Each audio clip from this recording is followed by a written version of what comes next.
ದೇವರಲ್ಲಿ ನಾವು ಬೆಳಿಬೇಕಾದಂತ ಟೈಮ್ ಬಂದಾಗ ನಾವು ಅಮಲೇರಿದವರಾಗಿರ್ಬೇಕು. ಅಮಲೇರಿದರಂದ್ರೆ ನಶ ಆಗಬೇಕು, ದೇವರ ದುಂದಲ್ಲಿ ಹೋಗಬೇಕು, ನಾವು ದೇವರ ಪ್ರೆಸೆನ್ಸ್ ನಾವು ಹುಡುಕಬೇಕು, ದೇವರ ಅನ್ನೆಂಟಿಂಗ್ ನಾವು ಪಡ್ಕೊಳ್ಳೋಕೆ ಅಂತ ಛಲಗಳನ್ನು ನಮ್ಮ ಒಳಗಡೆ ರೆಡಿ ಮಾಡ್ಕೊಳ್ಬೇಕು, ಆಸಕ್ತಿ ರೆಡಿ ಮಾಡ್ಕೋಬೇಕು. ಆಸಕ್ತಿ ದೇವರು ಕೊಡಲ್ಲ, ಆಸಕ್ತಿ ನಮ್ಮ ಒಳಗಿಂದ ಬರಬೇಕು. ಇಂಟ್ರೆಸ್ಟ್ ದೇವ್ರು ಕೊಡಲ್ಲ, ನಮಗೆ ದೇವ್ರ ಮೇಲೆ ಬರ್ಬೇಕಂತ ಇಂಟ್ರೆಸ್ಟ್ ಅದು ನಮ್ಮೊಳಗೆ ಹುಟ್ಟಬೇಕು ಫಸ್ಟ್. ಕೆಲವರು ಹೆಂಗಂತ ತಿಳ್ಕೊಂಡ ದೇವ್ರ ನಮ್ಮ ಚರ್ಚೆ ಬರಪ್ಲೇ ಮಾಡಿ ನಾವು ಬಂದು ಪ್ರೇರ್ ಮಾಡ್ತೀವಿ, ಮತ್ತೆ ದೇವರೆಲ್ಲ ಮಾಡೋದನ್ನು ನೀವೇ ಅದಕ್ಕೆ ಬರ್ತೀವಿ. ಎಲ್ಲ ದೇವರ ಮೇಲೆ ಹಾಕೋದಿಲ್ಲ.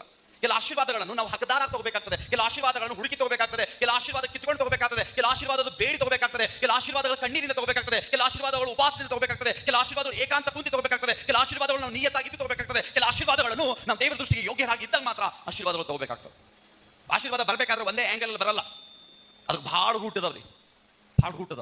ಜನರಿಗೆ ಏನ್ಕೊಂಡ ದೀಕ್ಷಾಸ್ನಾನ ಆಯ್ತು ದೇವ್ರು ನಮ್ದ್ರೆ ಬರ್ತದ ಆಶೀರ್ವಾದ. ಅದು ಫಸ್ಟ್ ಸ್ಟೆಪ್ ಅದ, ಬೇಸಿಕ್ ಅದದು. ನೀನು ಅಡ್ಮಿಷನ್ ಆಯ್ತದು, ಅನಂತರ ಅಡ್ಮಿಷನ್ ಆದಮೇಲೆ ನೀನು ಹಂತ ಹಂತ ಬೆಳಿಬೇಕು, ಹಂತ ಹಂತ ನಿನ್ನ ದೇವರ ರಾಜ್ಯದಲ್ಲಿ ಬೆಳೆಯೋದು ಅದೇ ಒಂದು ಫಸ್ಟ್ ಕ್ಲಾಸಸ್ಗಳು ನಿನ್ನ ಜೀವಿತ. ಎಲ್ಲಿ ತನಕ ದೇವರ ಮೇಲೆ ನಾವು ಇಂಟ್ರೆಸ್ಟ್ ತೋರಿಸಲ್ವೋ ದೇವರ ನಮ್ಮ ಬಗ್ಗೆ ಇಂಟ್ರೆಸ್ಟ್ ತೋರಿಸಲ್ಲ.